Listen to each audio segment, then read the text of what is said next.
सीमा जी अपने बेटे के साथ रहती थीं।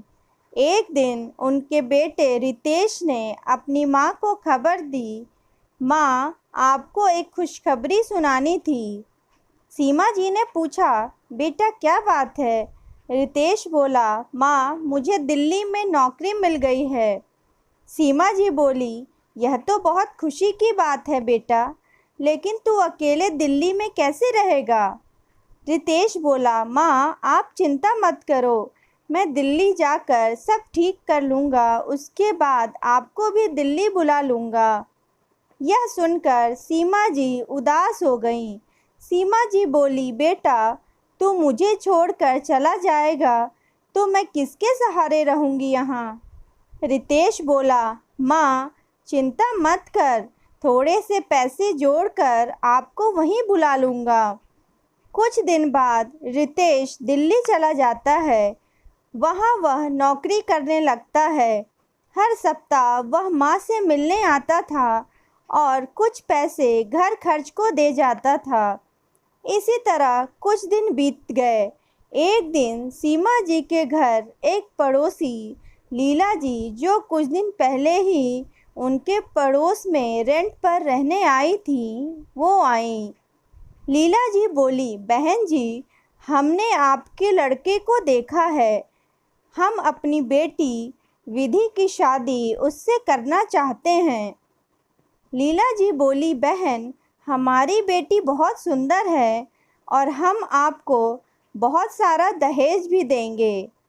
हमारे पास बहुत पैसा है। सीमा जी बोली, बहन जी, पैसे और दहेज की बात मत कीजिए, हम दहेज नहीं लेंगे। और आप इतने पैसे वाले हैं, लेकिन हम तो बहुत गरीब हैं, हमारी आपकी कैसे निभ पाएगी?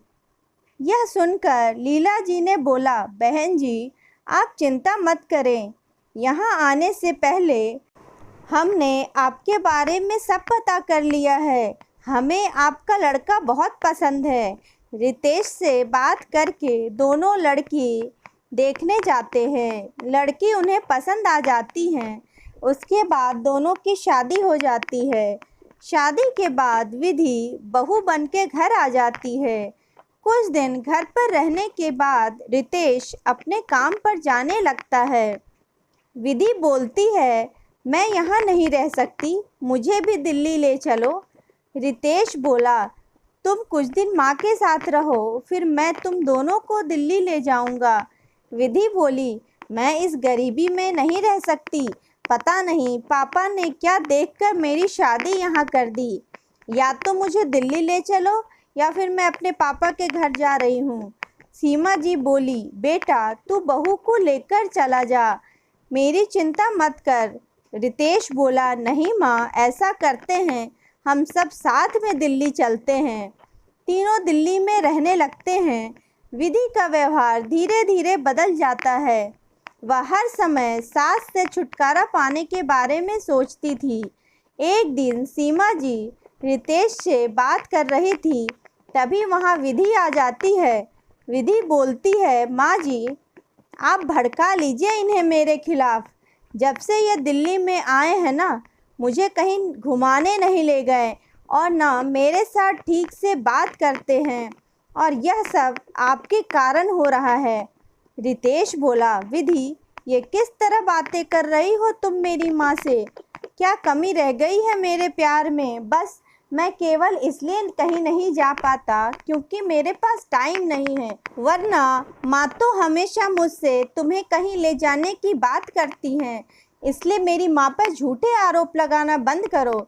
यह सुनकर विधि और गुस्से में आ गई। सीमा जी बोली, बेटी, गुस्सा मत कर, मैं इससे बात करती हूँ। रितेश, तू आज ही बहू को कहीं घुमाने ले जा और जो वो कहे उसकी हर बात माना कर। विधि बोली, रहने दीजिए माँ जी, आप ही इन्हें भड़काती हैं, मेरे सामने भली बनने का नाटक कर रही हैं। मुझे अब कहीं नहीं जाना, और जाना भी होगा तो आपसे पूछने की ज़रूरत नहीं है। यह कहकर वह कमरे में चली जाती है। उसकी इस बात से सीमा जी बहुत दुखी होती हैं। उनके अरमानों पर पानी फिर जाता है। इधर रितेश भी बहुत दुखी होता है। अगले दिन से विधि ने दोनों के लिए खाना बनाना बंद कर दिया और रितेश के जाने के बाद अपनी सहेलियों के पास चली जाती। घर का सारा काम सीमा जी करती और जब रितेश के आने का समय होता तो उससे 1 घंटा पहले विधि आ जाती थी। इस बात का रितेश को जरा भी पता नहीं था। विधि एक दिन अपने साथ एक आदमी को लेकर घर आई। विधि बोली, माँ जी, यह प्रकाश जी हैं। ये बुजुर्गों को तीर्थ यात्रा पर ले जाते हैं।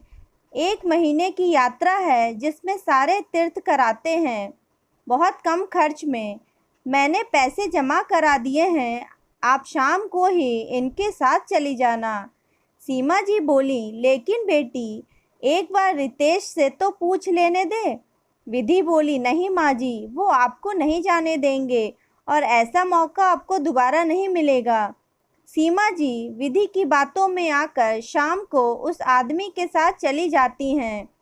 शाम को जब रितेश आता है तो वह माँ के को न देखकर उनके बारे में पूछता है। तब विधि कहती है, माँ जी तो तीर्थ यात्रा पर चली गई हैं। उनके गांव से एक आदमी आया था, वो उन्हें अपने साथ ले गया। रितेश बहुत परेशान हो गया। वह कुछ दिन माँ का इंतज़ार करता रहा, लेकिन माँ नहीं आई। उसके बाद वह घर गया माँ के बारे में पता करने, लेकिन माँ का कहीं भी पता नहीं चला।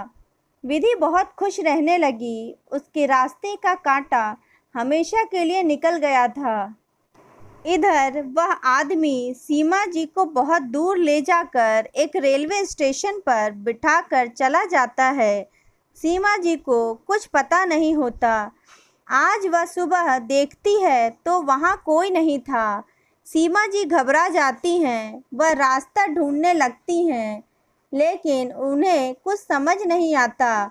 इधर रितेश अपनी माँ के लिए बहुत परेशान रहने लगा। वह बीमार पड़ गया। विधि ने जब यह सब देखा तो वह एक दिन अपने पिताजी के पास गई। विधि बोली, पापा, जिस आदमी को आपने भेजा था उससे पता करो मेरी सास कहाँ है। उसके बिना वह तो बीमार पड़ गए। पापा बोले, बेटी, तेरी सास को छोड़ने के बाद वह आदमी वापस आ रहा था, उसका एक्सीडेंट हो गया, वह मर गया और तब से मैं भी बीमार पड़ा हूँ। बेटी, हमें ऐसा नहीं करना चाहिए था।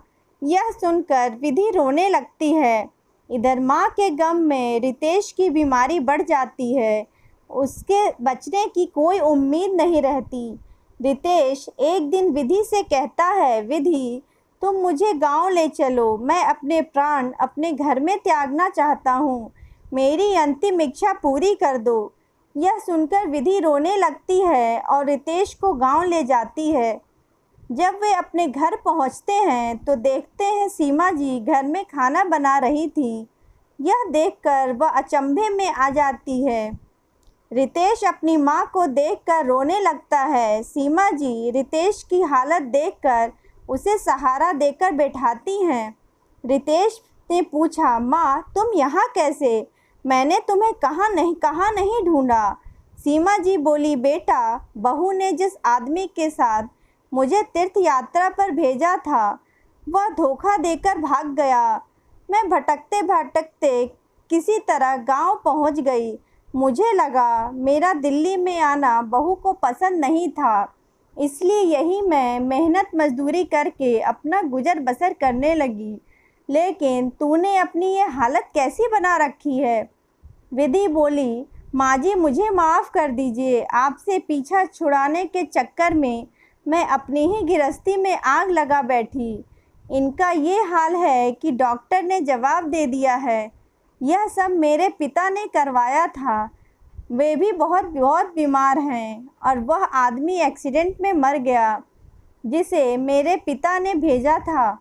रितेश बोला, अब तुम यहाँ से चली जाओ। मैं अपनी माँ के चरणों में मरना चाहता हूँ। मुझे चैन से मरने दो। सीमा जी बोली, नहीं बेटा, अब तू क्यों चिंता करता है? मैं तुझे मरने नहीं दूंगी और बहू को माफ़ कर दे। इसे अपने किए की सज़ा मिल गई। उसके बाद सास बहू ने दिन रात रितेश की सेवा की, उसे खुश रखने की कोशिश की। माँ का प्यार पाकर रितेश कुछ ही दिनों में बिल्कुल ठीक हो गया। रितेश बोला, माँ मैं दिल्ली नहीं जाना चाहता, यहीं कुछ काम कर लूँगा। वहाँ की चकाचौंध में सब धुंधला नज़र आता है, यहाँ तक कि रिश्ते भी। कुछ दिन बाद विधि के पिताजी घर आए और सीमा जी के पैरों में गिरकर माफ़ी मांगने लगे।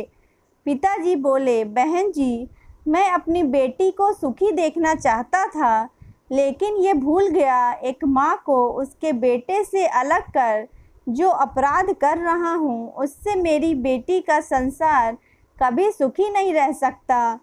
सीमा जी बोली, मैंने पहले ही आप सबको माफ़ कर दिया है। इसके बाद विधि बिल्कुल बदल गई, वह अपनी सास की सेवा करने लगी। सभी हंसी खुशी रहने लगे। कहानी पसंद आई हो तो please like, share and subscribe. Thank you.